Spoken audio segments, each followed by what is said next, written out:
उत्तर प्रदेश परिवहन निगम के स्वर्ण जयंती के उपलक्ष्य में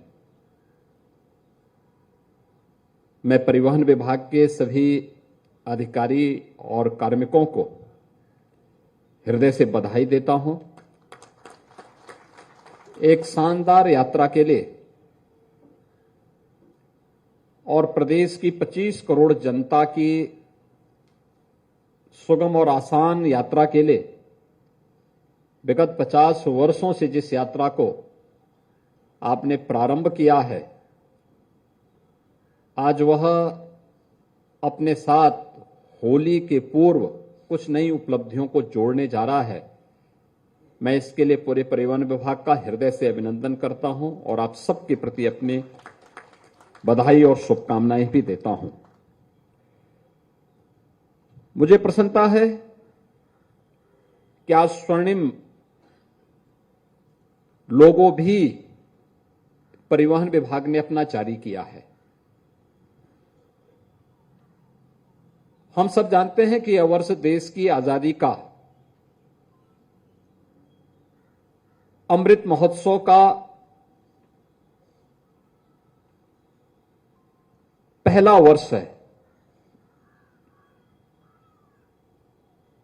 यह देश आगामी 25 वर्षों की जिन यात्राओं को लेकर के आगे बढ़ने जा रहा है, जिन संकल्पों, जिन जज्बों को लेकर के आगे बढ़ने जा रहा है, उस प्रथम वर्ष में उत्तर प्रदेश परिवहन निगम अपने 50 वर्ष की स्वर्णिम यात्रा को सजोए हुए एक नई शानदार यात्रा के लिए आगे कार्य कर रहा है। परिवहन निगम के कार्यों को मुझे बचपन से देखने, जानने का अवसर प्राप्त होता रहा है, लेकिन दो बड़े इवेंट जब हम लोगों ने देखे हैं, एक दुनिया का सबसे बड़ा सांस्कृतिक आयोजन प्रयागराज कुंभ, 24 करोड़ श्रद्धालु उस कुंभ में 45 दिनों के आयोजन में सहभागी बने थे और 24 करोड़ श्रद्धालुओं को सुगम यात्रा में परिवहन निगम ने उस समय एक अच्छी भूमिका का निर्वहन किया था। उसके लिए हमें परिवहन निगम की बेड़े में 5000 नई बसेस राज्य शासन की तरफ से हम लोगों ने उपलब्ध करवाए थे, जिनके बल पर 24 करोड़ लोगों की सुगम यात्रा को आसान बनाने के लिए, उन श्रद्धालुओं की सुगम यात्रा और आसान यात्रा के लिए परिवहन निगम के सभी कार्मिकों ने बड़ी भूमिका का निर्वहन किया था। और दूसरा, जब इस सदी की सबसे बड़ी महामारी आई, हम सब जानते हैं कि महामारी पूरी दुनिया को पस्त कर दी थी। 25 मार्च 2020 को जब लॉकडाउन लागू हुआ, इस महामारी से बचाव के लिए तो दिल्ली, पंजाब, महाराष्ट्र और देश के अलग अलग राज्यों से हजारों की संख्या में प्रवासी, कामगार और श्रमिक अपने अपने गांव की ओर चल दिए थे। दिल्ली बॉर्डर पर, अन्य सीमावर्ती क्षेत्रों में हजारों की भीड़ लग गई। प्रशासन के हाथ पांव फूल गए।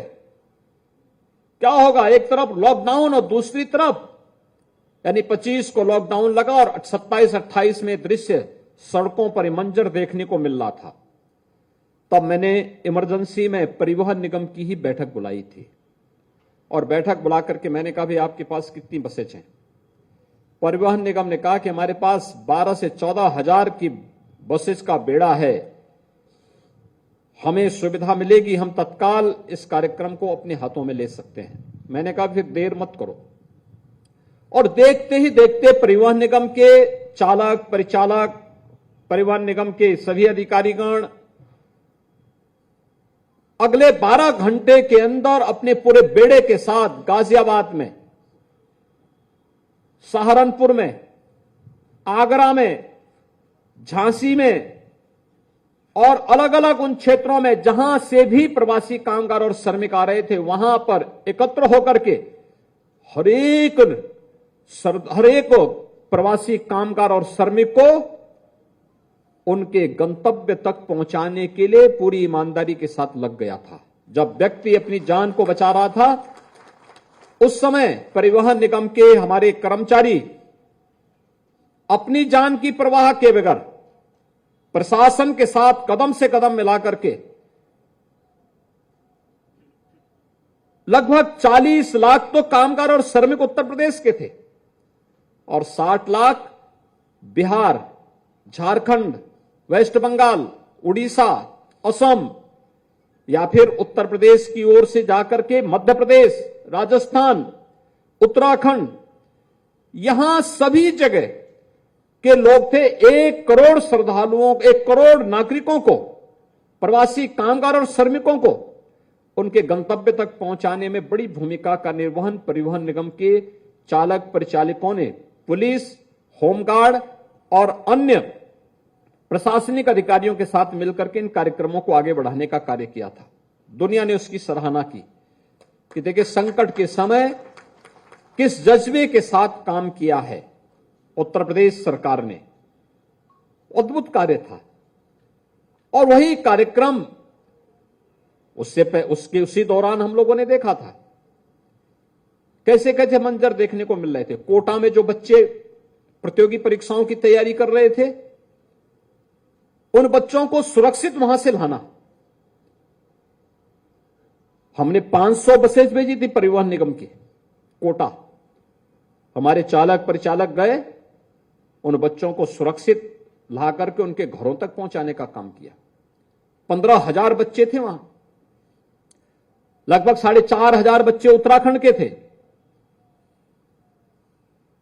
उसका अपना एक संदेश था कि संकट के समय हम अपने नागरिकों के साथ में हैं और उस संदेश ने आपकी इस यात्रा को और स्वर्णिम बनाने में अपना योगदान दिया है। और आज जब यहां पर हम कार्य कर रहे थे, अभी हमारे परिवहन मंत्री कह रहे थे कि उनके प्रमुख सचिव लोक ही नहीं परलोक की बात भी करते हैं। मैं उनसे कहूंगा कि लोक की अच्छी यात्रा वे कराएं, परलोक की चिंता मत करें।